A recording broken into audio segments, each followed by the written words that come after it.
Do you have any creative regrets? Like a film idea not followed? Well, I think my biggest regret would be not making the movie I'm trying to make right now. I mean, Search and Rescue is a movie that's like been percolating for at least 7 or 8 years, if not longer. It's a movie that I feel like I should have made a long time ago, but I was I was scared for a lot of reasons. I didn't think I could handle another disappointment if it didn't happen. Because obviously anybody who's been, like John, I remember I heard John Borman say something once that was really interesting, and I totally got it. He said in a very bitter moment, he said, "This business is all about the movies you didn't get to make." And I was like, really? You made like a lot of really cool, you made Deliverance and Excalibur and all Hope and Glory, you're being bitter. But for every filmmaker, there are all those pictures that didn't happen, which is the nature of the thing. But in the case of Search and Rescue, that's a movie that I always knew was going to be independent. I knew that the movie couldn't really be produced traditionally anyway, which is perfect because I'm so fed up with the way Hollywood works anyway. And I realized that this was something that I had to do truly independently. But it took me a while to muster up the courage to do it. And so I think my biggest regret would be if I didn't follow through with this movie, which now we're in the early stages of it. But that's my, I don't think it's a fear. It's just I'm pushing myself from behind to make this thing happen. So I don't have those regrets. Why now, though? I think it goes back to what you were talking about where I am timing wise in my life. I mean, I feel like this is the right time for me to make this kind of movie for me. I just reached a stage, and it's been several years now, where I felt like the movies I was making for hire it just didn't sit right with me. I felt like I was spinning wheels, or worse, wasting my time. I just felt like, yeah, I can make a shitty sci-fi movie, but that's what it is. And it does, I've said this, I think we talked about this before, I think all filmmakers are heroin addicts in a way, not literally, although some are, in the sense that you're a junkie for just the process of making a film. So it's hard enough to get anything made. So even if somebody says, we're going to offer you $3 to make a movie for Sci-Fi Channel, do you want to do it? My first instinct was always like, yes, because it was that needle in the arm, like we can make a movie. But the box that those movies gets made in only allows for a certain type of movie to result, no matter what you do. I always have this delusion that I'll be able to bring something more than what is usually expected of, a low budget exploitation movie. And in the end, there may be little hits here and there of individuality and maybe a pinch more intelligence, but in the end, it is what it is. So then you spent an enormous amount of time and energy on something that is essentially inconsequential, unless I was happy being that. But I always felt like I was wrestling with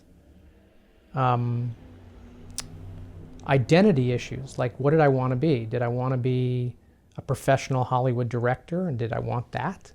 Or did I also want to be somebody who made movies that mattered to me personally?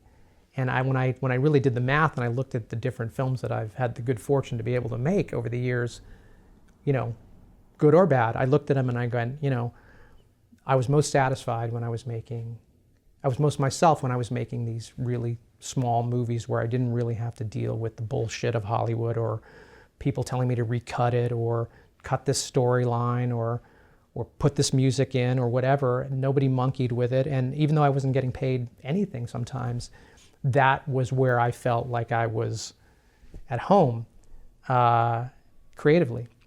So, I got to a point where I felt like this is where I need to be if I'm going to be honest with myself, or I can keep pulling myself in these different directions and allowing myself to say, yeah, if I make this other thing, it's okay, it's good, But there was a part of me that was telling me, you kind of got to go back to your early ideas, your early films, and that's where you were happiest, right? I did have a really good spike with Some Guy Who Kills People, that was like an accident, you know, where this like present dropped out of the sky. The timing was just, you know, it was just like one of those things where if you stay at the slot machine long enough, something good will happen. Well, something managed to drop that I happened to connect with. And that was like, I was just super lucky to get that job.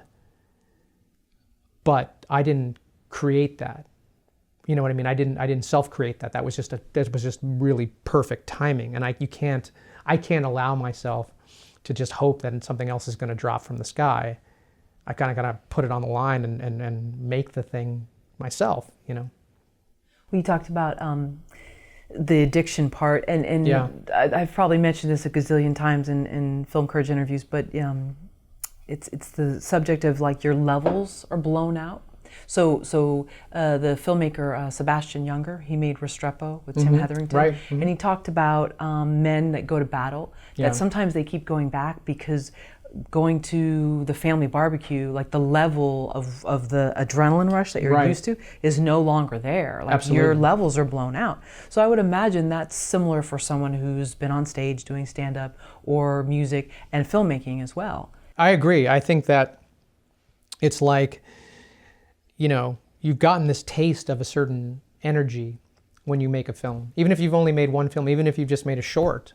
You know, and I tell this to my students, if you make a student film and you get this rush that you've never felt before, and you really want that rush again, and that's what motivates you, then you know you're a real filmmaker. And if you can get that rush anywhere else, then please do it, because it's so much easier. Sure. So I think that when you've made a few films and you know what that high is, then you crave that high, and it's very difficult to just be satisfied with not making a film. I mean, I think that's really what it boils down to. It's like most filmmakers are not satisfied when they're not making a film. So you spend a lot of time in between hustling to try to find a way to get to that high again. Just like a soldier who, you know, mysteriously to an objectively, it sounds crazy. Like, why would you want to go back? But even if you listen to the opening of Apocalypse Now, the narration is that, you know, is that stuff. When I was here, I wanted to be there. When I was home, all I wanted to be was back in the jungle.